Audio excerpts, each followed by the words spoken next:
amiga presenciou a seguinte cena num supermercado. Uma criança, uma menina, queria a todo custo convencer sua mãe a comprar um determinado doce. A mãe disse não, mais de uma vez.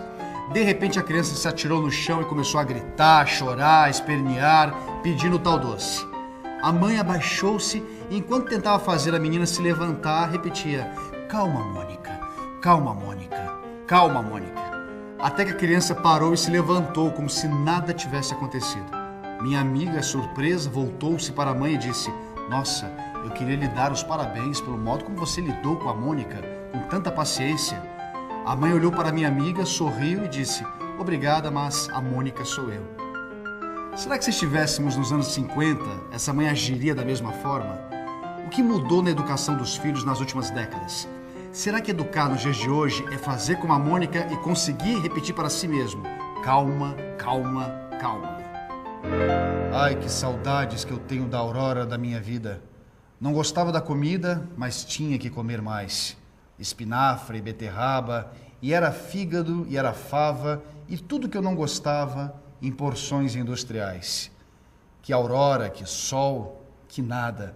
Vai já guardar os brinquedos? Menina, não chupe os dedos. Não pode brincar na lama. Vai já botar o agasalho. Vai já fazer a lição. Criança não tem razão. É tarde. Vai já para a cama. A primeira coisa que a gente precisa lembrar, nesse momento que nós vamos falar de educação de filhos, é que a educação de filhos se dá dentro de uma família. Vamos falar um pouco desta família que tinha um caráter hegemônico até o final dos anos 50. É claro que nós tínhamos exceções a essa configuração que eu vou dizer, mas elas eram muito exceções, né? Hoje nós não temos exceção, nós temos diversidade. Na época era exceção mesmo, era um número muito reduzido de famílias que escapava ao seguinte desenho: um homem e uma mulher que se encontram e se unem pelos sagrados laços do matrimônio, que vai durar até que a morte os separe. Dessa união nascem filhos, filhos no plural, e eles são responsáveis, esses dois, né, pela educação desses filhos, até que eles sejam capazes de viver por conta própria. Ao homem cabia, basicamente, o papel de provedor desta família, provedor material, em geral, uma família numerosa, e a mulher, erroneamente, a gente costuma pensar que a mulher, nessa época, não trabalhava fora. Eu gosto de dizer, não tinha trabalho remunerado, porque trabalho toda mulher tem, né, se tem família. Mas boa parte das mulheres já tinha, sim, um trabalho remunerado, e muitas delas na educação formal, ou seja, na própria escola, né? Vamos lembrar que quase até hoje a educação escolar é do gênero feminino. Mesmo com o trabalho remunerado, cabia à mãe a maior parte da responsabilidade da administração da família. Isso incluía o marido, o pai das crianças. Não se tratava de administrar os filhos, mas a família como um todo. Ela não entrava nos conflitos, mas ela tinha a função de harmonizar a família. E era uma época que os conflitos não eram bem vistos. Conflito era sinônimo de problema, né? Homens e mulheres sabiam como se comportar quando se tornavam pais e mães, porque havia um pacote social a esse respeito, que eles assumiam plenamente, e tinham o retorno social, e, interessante, né, esse retorno social lhes conferia uma autoridade. No momento em que o homem e a mulher ganhavam esse caráter de autoridade, eles tinham muita tranquilidade na lida com os filhos. E eu vou usar essa expressão porque era muito utilizada até os anos 50. Né? O papel educativo, então, era muito mais tranquilo, porque era apenas cumprir aquilo que já estava determinado. Né? E o que era isso? O que é mais importante no primeiro momento? Cuidar desses filhos. E era um cuidado muito cuidadoso, muito delicado. Né? Era protetor. Era uma tentativa de fazer com que os filhos caminhassem sempre em frente e, é claro, numa determinada direção. Uma direção que os pais determinavam qual é que seria. Então, independentemente do gosto ou do desgosto dos filhos, era para aquela direção que os pais determinavam é que eles tinham que ir. Os valores do mundo, nesse momento, eles eram em número menor do que nós temos hoje, e eles tinham assim um pacto social em torno. Ou seja, a maior parte das pessoas, principalmente que tinham filhos, partilhava esses valores, compartilhava, aceitava. Isso não significa, gente, que não havia discordância, que não havia exceções, insisto em dizer, mas como era a tentativa de então, era de fazer com que um mundo homogêneo pairasse no ar, as exceções eram escondidas, os conflitos eram colocados debaixo do tapete, as discordâncias eram caladas, né? A repressão valia em todos os sentidos. E, quando eu uso a palavra repressão, eu não me refiro a uma questão política. A gente aprendeu a fazer uma coisa de sinônimo, né? Não, eu estou falando repressão assim. É preciso aceitar porque é assim. Era quase da natureza da sociedade que fosse assim e pronto, né? Então, cabia aos pais para exercer sua autoridade, que eles faziam isso com gosto e com propriedade, e cabia aos filhos então o quê? Obedecer. Não tinha outra alternativa. Em relação à obediência, eu quero fazer aqui uma observação.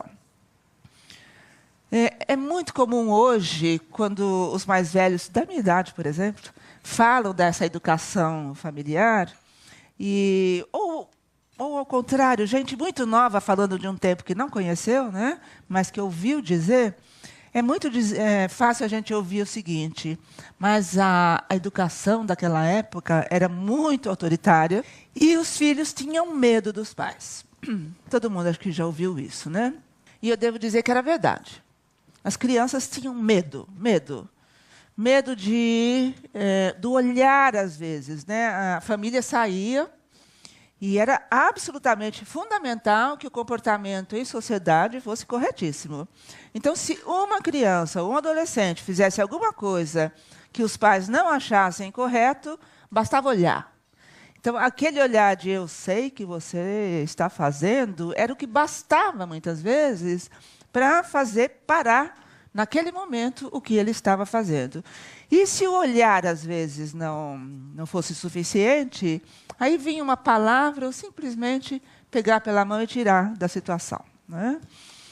E não pensem vocês que esse comportamento socialmente adequado que os pais desejavam fosse realmente necessário. Mas o mais interessante é que hoje nós tratamos essa questão do medo como se fosse assim um pavor, né? Hoje nós temos medo que os filhos tenham medo dos pais, ok? Mas vocês têm ideia de que medo era esse? Era medo de apanhar, né? A autoridade desses pais era tão grande que quase eles não precisavam recorrer à surra. E quando recorria era já a cinta, né?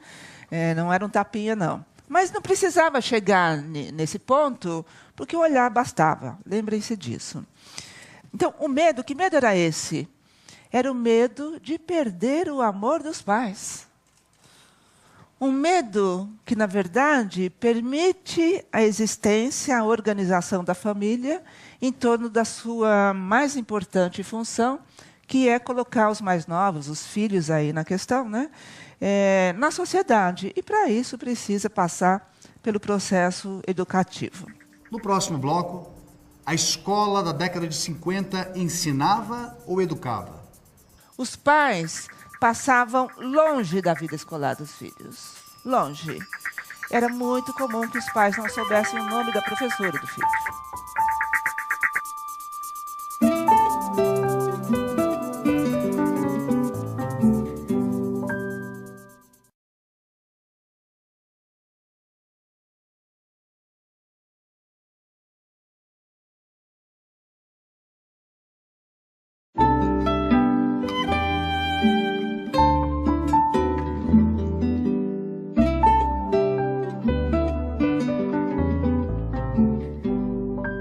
Na década de 50, a educação se resumia a uma fórmula bem simples. Pais mandavam e filhos obedeciam. O pacto era esse e, em geral, ninguém discutia. Às vezes, um não nem precisava ser dito. Bastava um olhar, aquele olhar do pai. Aliás, o papel dos pais era claro para todos, inclusive para a escola. Mas então vieram os anos 60. Quero falar em especial um pouquinho agora sobre o papel da escola nesse período, né? Como eu disse rapidamente para vocês, todo mundo que podia queria colocar o filho na escola, mas não era todo mundo que queria que podia, que conseguia. Né? Nesta época, a escola era muito, muito elitizada.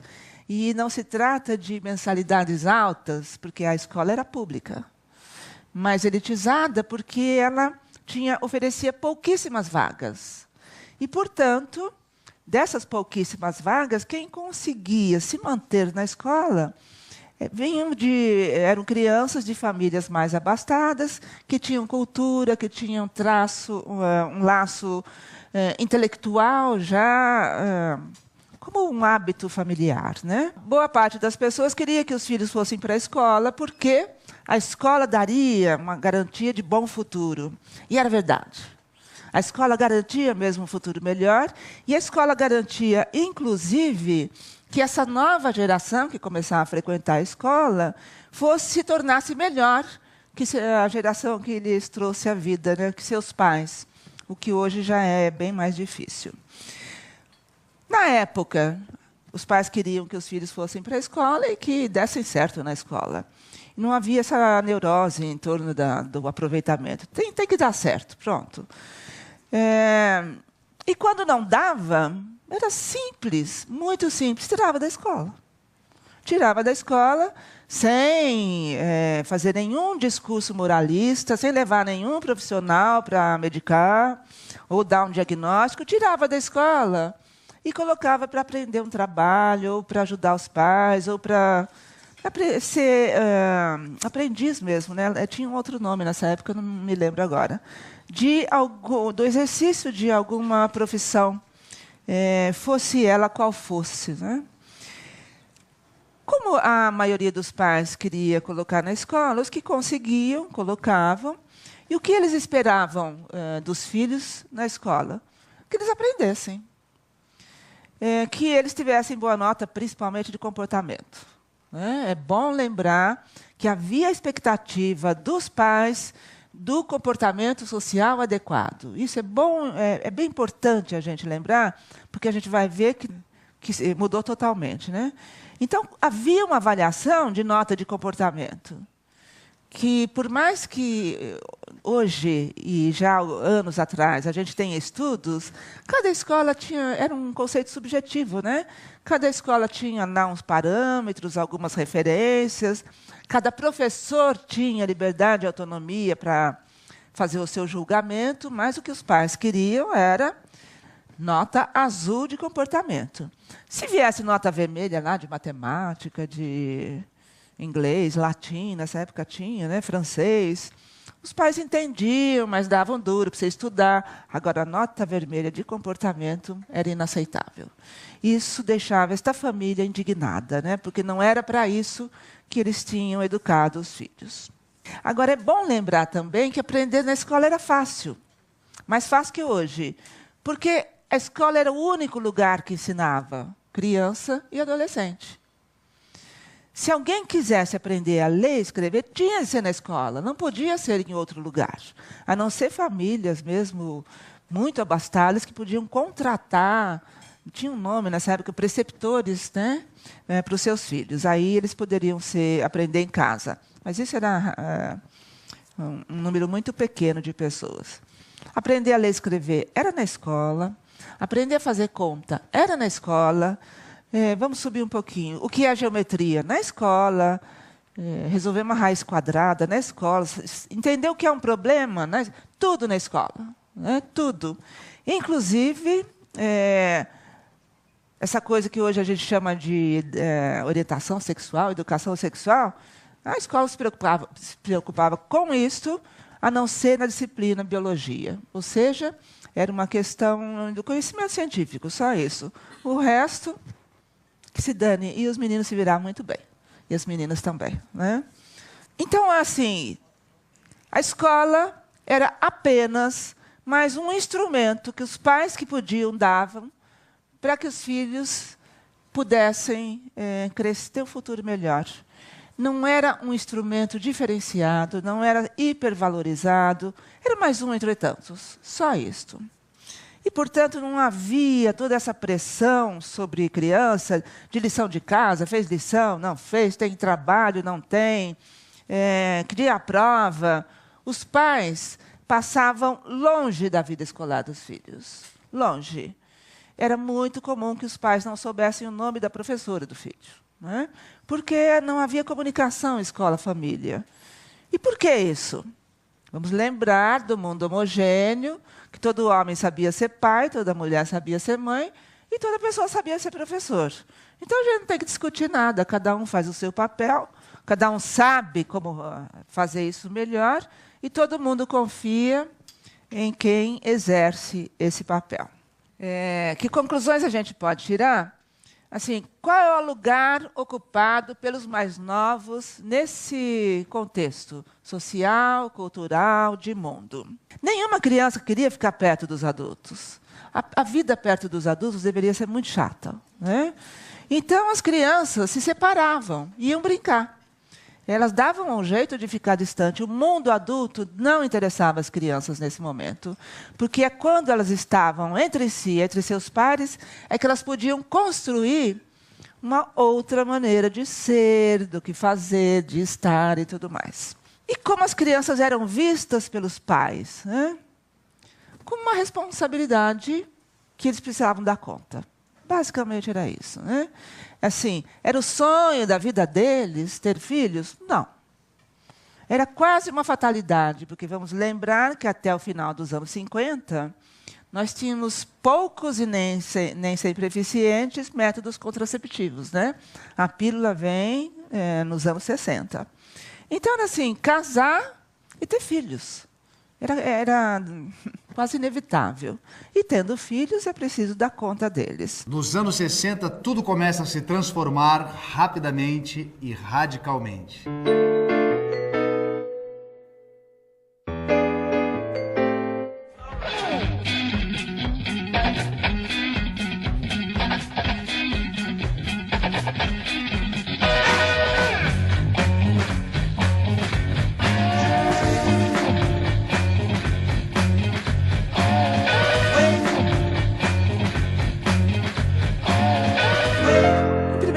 O mundo passa de homogêneo a diverso, muito diverso, né? Isto significa que tudo que valia até então, até 1959, passa a ser relativo, né? Mas quando eu digo tudo, é tudo mesmo, gente, tudo, tudo, né? O que é ser homem, o que é ser mulher, o que é ser pai, o que é ser mãe, o que é ser filho, qual é a função da educação, quais são os valores sociais que a gente partilha. É claro que a sociedade, como um bloco, priorizou alguns desses valores, né? Priorizou não, colocou no topo. E alguém tem dúvida que o valor principal hoje é o consumo? Não temos, né? Não temos dúvida nenhuma. E a gente já passa essa lição para os filhos antes que eles consigam aprender. Quando eles estão ainda em época intrauterina, as mães estão enlouquecidas consumindo revista que fala sobre ter filhos, livros que falam o que esperar quando você esperar, enxoval, maternidade, enfeites, vídeo. É um show hoje, né? Ter um filho é um espetáculo que precisa ter uma aparência grandiosa. Ter filhos virou agora uma escolha. Hoje nós podemos escolher ter filhos ou não. Inclusive, quando a gente tem problema, mesmo assim, a gente pode escolher ter filhos, né? Porque as ciências se desenvolveram tanto que é possível hoje driblar dificuldades que a natureza impõe. E os filhos hoje, eu falei disso na última vez que estive aqui, esse foi o meu tema, né? Que os filhos viraram um grande objeto de consumo. É um sonho de consumo das pessoas ter filho hoje, né? E ter o próprio filho. E quando eu digo o próprio filho, é porque as pessoas se apossam de seus filhos hoje. É meu filho, é o meu bem, é o meu filho. E esse meu é mais forte que filho. Comecem a escutar um pouco, né? É o meu filho. Vocês percebem, né? É mais importante o meu do que o filho. Por quê? Qual é o valor social lá no topo mesmo? O consumo. E o consumo leva ao ter, né? É importante ter. Não importa o que eu vou fazer com ele, mas que eu tenho, tenho. E o segundo valor que nós priorizamos como sociedade, e aí eu falo como sociedade, né? É claro que nós aqui podemos discordar, mas a sociedade concorda nesse sentido. O consumo e a competição. Aliás, eles estão intimamente ligados, né? Muito ligados. Se vocês pararem, em alguns momentos, para assistir principalmente peça publicitária de qualquer coisa, vocês vão ver que o que eles instigam é a competição. Fulano já, o seu vizinho já tem, você não tem ainda, né? Olha essa família que tem, como fica legal. E a sua? Como é que é a sua família? Isso vai de margarina a carro, né? Todos apostam na competição. Por quê? Porque a sociedade tem muita competência, tanta competência, que hoje qualquer um de nós tem dificuldade em se declarar ou tentar não ser competitivo. É considerado uma pessoa fora da... Tem uma expressão que eu acho maravilhosa, que agora me fugiu. Fora da luz ou da curva, enfim. Fora, não. Ah, que ingenuidade, imagina, não quer competir, que é isso, que ingenuidade. Como se antes, até 59, a vida não fosse competitiva. Não era um valor exacerbado. Vejam bem, a vida sempre exige uma competição com a gente mesmo. Não é isso? Né? Então, até 59, as pessoas competiam consigo mesmo. Por exemplo, vou voltar a um exemplo da escola que é muito simples. Né? Quando o filho ou a filha trazia uma nota vermelha, eu falo vermelha para pegar o espírito da época, porque assim, acima de 5 era azul, abaixo de 5 era vermelha. Quando o filho ou a filha trazia uma nota vermelha, os pais não se preocupavam se o vizinho tinha nota azul. Se preocupavam assim, mês que vem você vai melhorar pelo menos 1 ponto esta nota. Então, era uma competição que a criança ia travar com ela mesma. Ou seja, ela tinha que se tornar melhor que ela tinha sido até então. E hoje, nós mudamos o foco, né? Hoje é competir com o outro. Se o outro pode muito menos do que meu potencial poderia, estamos ferrados, né? Mas, assim, se eu ultrapassei o outro, estou satisfeita. Pronto. É isso que a sociedade determina.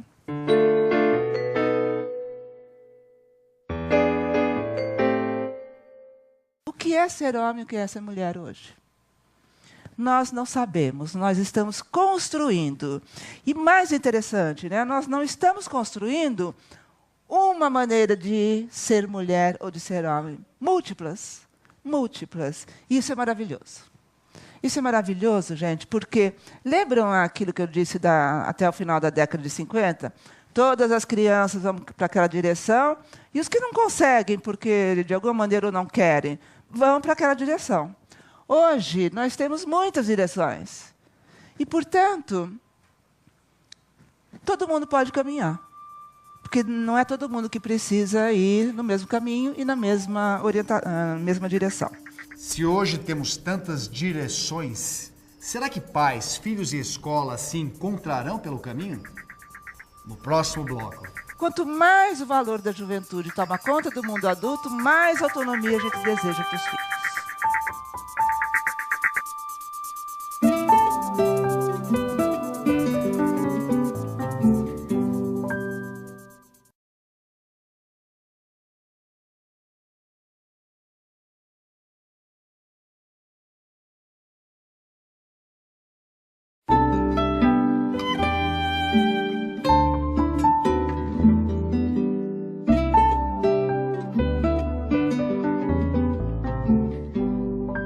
partir dos anos 60, o mundo que era homogêneo se tornou diverso, permitindo a construção de múltiplas maneiras de ser. A sociedade começou a desfrutar de liberdade para construir caminhos novos, inclusive na educação de filhos. Certos ou errados, nesse mundo tão diverso, esses conceitos também ficaram relativos. Nós fizemos uma oposição aqui com as mudanças em se tratando de educação de filhos. Nós começamos a fazer uma inversão. Mais importante que a autoridade dos pais é a autonomia dos filhos. Eu desconfio, que no início a gente tinha boa intenção quando a gente começou a construir essa equação, mas logo, logo, essa boa intenção se perdeu. Se perdeu em benefício nosso, dos adultos. Porque, gente, quando eu começo a investir de autonomia meus filhos, eu não preciso me dedicar tanto a eles. Porque, afinal, eles têm de aprender a viver, a se virar sozinhos, eles precisam construir autonomia. Então, aos poucos, um valor que é secundário àqueles outros que eu disse, que é o valor da juventude, começa a tomar conta do mundo adulto, e quanto mais o valor da juventude toma conta do mundo adulto, mais autonomia a gente deseja para os filhos.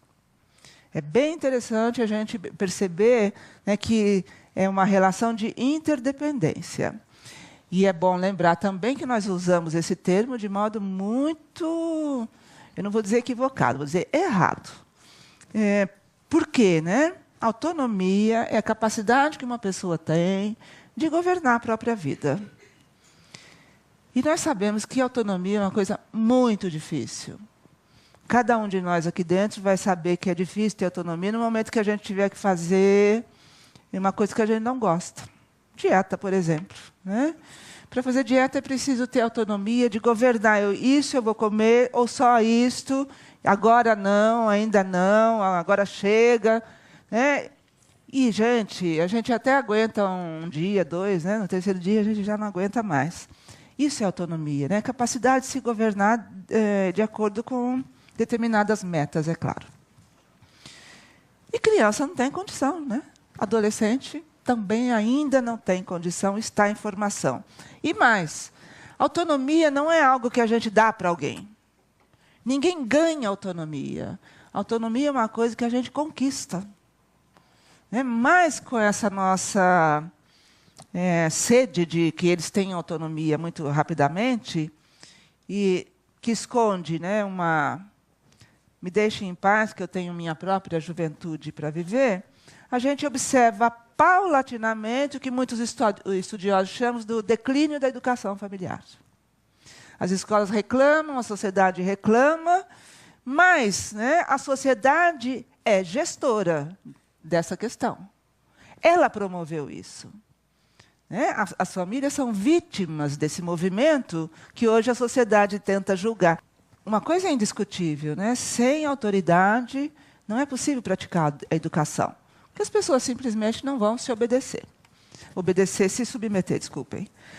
Agora, as crianças não têm medo de perder o amor dos pais. São os pais que têm medo de perder o amor dos filhos.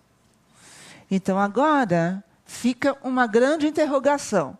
Como é possível educar filhos que a gente tem medo de perder?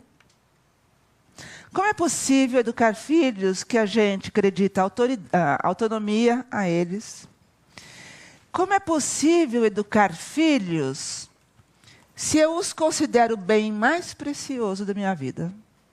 Se lá, até o final dos anos 50, a gente tinha o pacote de autoridade, hoje a gente tem diversos pacotes que a gente chama de diagnósticos. Então, hoje, para fazer uma criança obedecer, uma criança muito rebelde, a gente medica. Os pediatras questionam muito isso, neurologistas, psiquiatras, mas a sociedade aderiu a esse estilo de vida. E o mais interessante, há diagnósticos que são socialmente aceitos e outros que não. Então, há uma luta, às vezes, de pais com médicos para mudar o diagnóstico. Por exemplo, isso aqui é uma tendência recente que várias pessoas já me relataram, inclusive médicos. Até pouco tempo atrás, o diagnóstico de dislexia era uma coisa assim, né? Artista é disléxico, e daí vem os nomes das pessoas, como se isso resolvesse alguma coisa para nós, né? Mas hoje é famoso, de alguma maneira oferece alguma importância. E eu não sei por quê, o diagnóstico de dislexia caiu. Agora, as pessoas não querem receber esse diagnóstico. O que está em alta hoje é o de hiperatividade e déficit de atenção, né? Então, há mães, né, numa busca enlouquecida dessa mudança de diagnóstico, quer convencer o médico que o problema dele não é dislexia, é hiperatividade e déficit de atenção.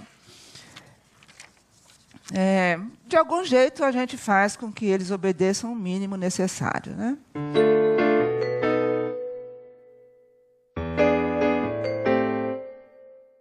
Se antes a escola era mais um recurso, entre tantos, para ajudar as crianças a terem uma vida melhor, hoje é a única possibilidade. Não há outro caminho na vida dos nossos filhos. Quando eu vejo pais e mães assim desesperados, porque o filho teve nota baixa, não entrou no vestibular, ou não entrou na faculdade que queria, é um desespero, gente, real. Real, né? Algumas pessoas entram em depressão porque o filho não conseguiu a vida escolar que pretendia. Mas a escola continua a ser mais um recurso entre tantos. Aliás, com menos garantia que antes. Antes, quem fazia escola tinha uma garantia, né, de ter uma profissão, ter uma vida melhor. Hoje, nós não temos mais essa garantia. Sequer a garantia de aprender nós temos quando vai frequentar a escola, né? Porque é na era da escola democratizada que nós criamos a figura do analfabeto funcional. Antes não existia isso. É nesse momento que a gente cria essa... É uma peça, né? Analfabeto funcional. Nem sei como é que a gente conseguiu criar essa expressão. Mas, enfim, há pessoas que sabem ler e escrever, mas não entendem nada do que escrevem nem do que leem.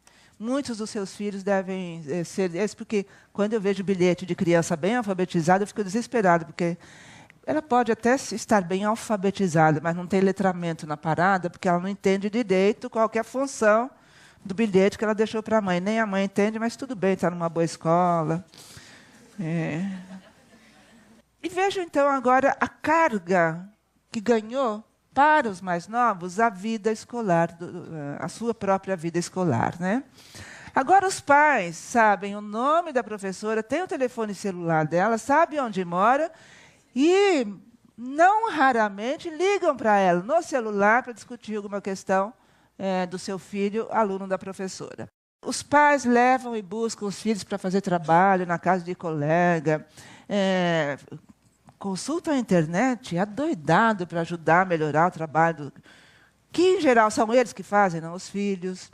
Contratam professores particulares e chegam ao ponto de pagar quase uma segunda mensalidade para garantir que o filho vai bem. E o filho vai entendendo que a jogada é essa mesmo, né? E os filhos também recebem uma mensagem importante. A coisa mais importante é entrar numa boa faculdade. E muitos deles vão atrás e se esforçam e conseguem, né? Mas não dão conta depois. Porque depois que entrou e fez o maior feito que os pais queriam, aí não tem mais motivo para fazer faculdade, né? E aí não tem mais estabilidade para fazer faculdade, não tem mais segurança para continuar aquele curso. Eu sempre me assusto com essa porcentagem. 40% dos alunos que entram na faculdade mudam de curso no primeiro ano. Gente, 40% é muito alto, é altíssimo.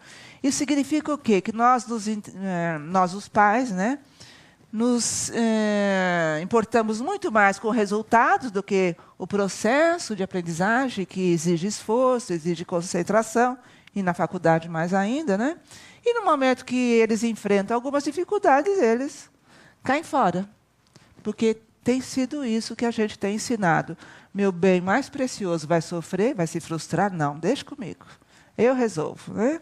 Por quê? Se meu bem mais precioso sofre e se frustra, o meu sofrimento é dobrado. Com tantas mudanças no mundo, será que mudou também o lugar que os filhos ocupam dentro da família? No próximo bloco. Os pais precisam mais dos filhos do que os filhos precisam dos pais. A precisão dos filhos em relação aos pais não parece ser afetiva.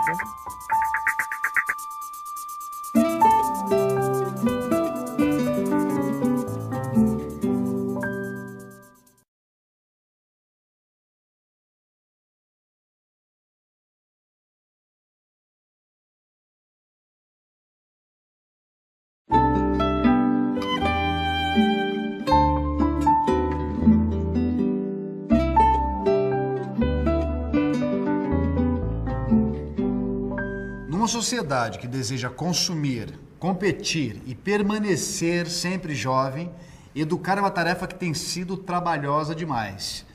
Os filhos ganham autonomia cada vez mais cedo e os pais deixam para a escola a missão de realizar seus sonhos, de dar educação e formação aos filhos.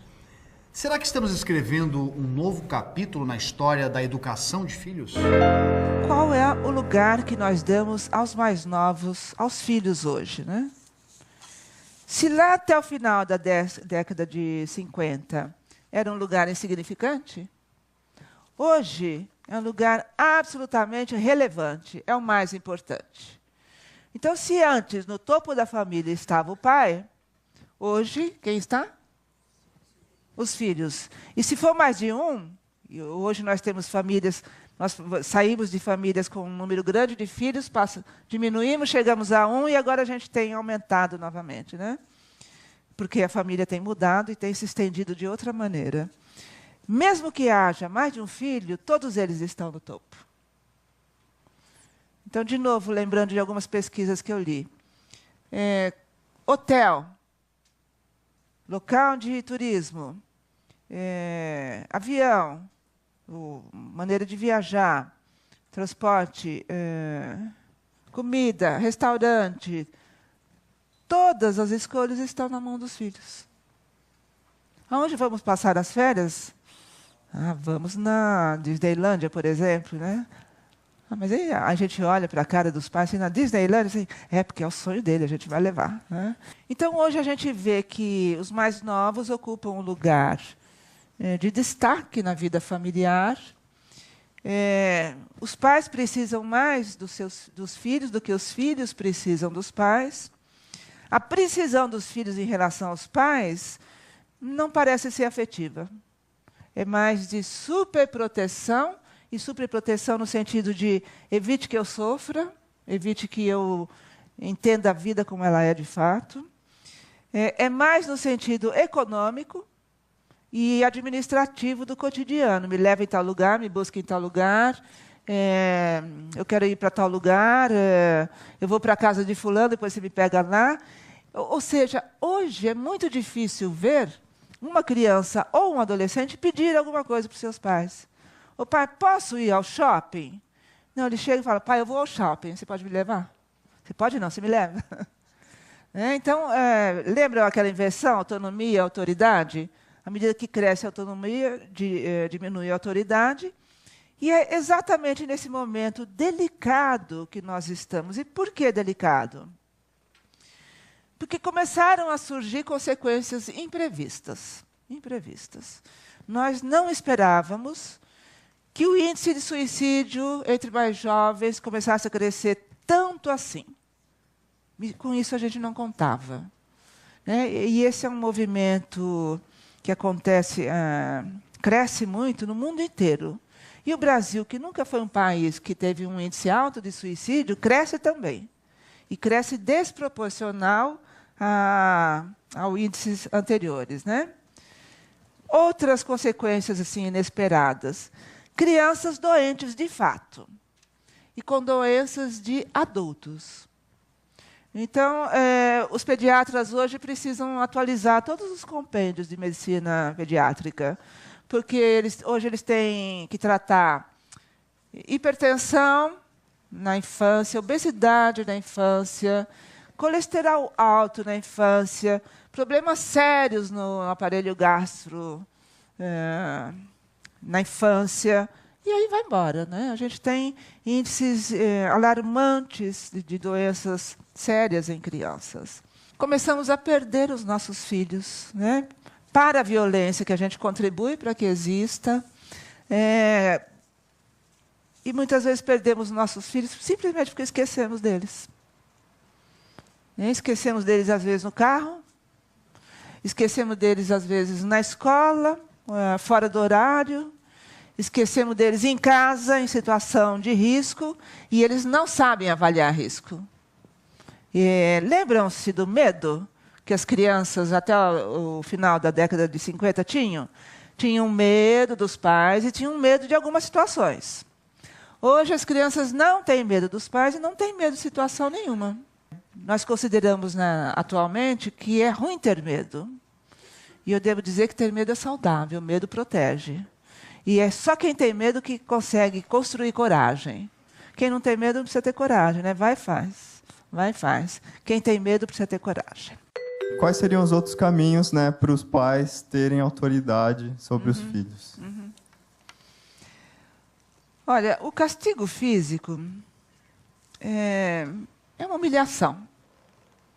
E por que uma humilhação, né? Porque como é que uma criança vai se defender de um sujeito mais forte que ele? Não há defesa para a criança no castigo físico, né? Em primeiro lugar, por isso é humilhante. Em segundo lugar, nós não temos comprovação nenhuma de que isso funciona. Nenhuma. Ao contrário, né? Todas as evidências que nós temos é de que não funciona. Ou, se funciona, funciona temporariamente, mas um tempo muito curto. Não vai fazer isso. Fez, apanha. Um dia e meio, 2 dias, ele não faz. O terceiro dia, ele já esqueceu. Vai fazer de novo, né? Nós não vamos mais conseguir repetir aquela autoridade que existiu até o final dos anos 50. Porque o mundo mudou.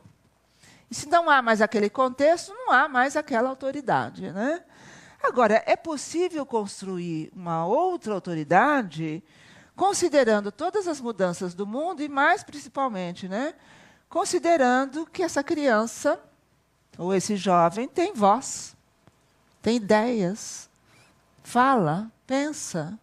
Então, a primeira coisa é que nós pudéssemos ouvi-los. Quando a gente ouve uma criança, a gente ganha autoridade para ela. Mas quando eu digo ouvir, ouvir não é escutar as palavras que diz, né? Ouvir verdadeiramente e usar a palavra que ele nos traz. Usar a ideia. Ou então questionar, dialogar com a criança. Quando a criança percebe que a gente os leva a sério, eles começam a levar a gente a sério também, né? Um outro ponto que ajuda muito a construir a autoridade é a criança perceber que nós sabemos para onde vamos. Se a gente vai para o lugar certo ou errado, não tem importância, mas nós sabemos para onde vamos. O que mais tira a autoridade dos pais, inclusive professores também, mas em menor grau, é a criança perceber que o pai não sabe para onde vai, né? Hoje é muito fácil um pai ter dúvidas. Aliás, em geral, os pais têm mais dúvidas que certezas. E essas dúvidas são legítimas, gente. Mas a gente não deveria expressar isso para os filhos. Porque daí eles ficam sem segurança. Meu pai não sabe, quem vai cuidar de mim nesse mundo, né? Então, quando ele percebe, a criança percebe que os pais sabem para onde vão, até pode mudar de ideia depois, mas no momento sabem, eles acatam um pouco mais a autoridade. Coerência ajuda também, né? Ajuda muito ter coerência e firmeza. Eu vou dar um exemplo muito simples, que parece que tudo isso são ideias, né? Mas na prática, como funciona? É simples. Nós vamos almoçar em tal lugar. Ah, em tal lugar? Não quero. Eu falei que nós vamos almoçar em tal lugar. É um mero exemplo, tá? Ah, então não vou comer. Bom, você pode comer ou pode não comer, mas nós vamos almoçar em tal lugar. Pronto, acabou, né? Quando a criança sente coerência e firmeza, ela começa a agradecer, gente. Ela agradece. Agora, o que acontece é o seguinte: a gente coloca a regra demais. E aí, gente, fazer criança obedecer regra demais não faz o menor sentido, né? Então, assim, um número reduzido de regras, mais princípios que regras. Por exemplo, regra. de muitas famílias. Tomar banho todo dia, escovar o dente, agora virou uma neurose, né? Escovar o dente após todas as refeições. Enquanto isso for regra, a criança não vai aprender. Aliás, ela só vai aprender a transgredir. Hoje estou com sono, não quero tomar banho, eu cheguei tarde. Não, é o princípio da boa higiene. Sempre que possível, tomar banho todo dia, mas o dia que você dormir no carro, não vai dar. Aí, tudo bem, um dia só. Percebem a diferença de princípio e regra? A regra é muito infantil e ela existe para ser quebrada. Isso que é. É assim no futebol, né? Foi um prazer falar com vocês, eu agradeço. Espero que dê para a gente pensar um pouco. Obrigada. Obrigada. Ouvir os filhos e conversar com eles. Ter coerência e firmeza. Diminuir as regras. Preferir princípios e fazer prevalecer a nossa maturidade quando se trata do uso da tecnologia pelas crianças. Quem sabe tudo isso nos ajude a recuperar as rédeas da educação dos filhos e nos permita construir uma nova forma de autoridade. Este Café Filosófico fica por aqui. Esta e outras palestras você encontra na íntegra no site da CPFL Cultura.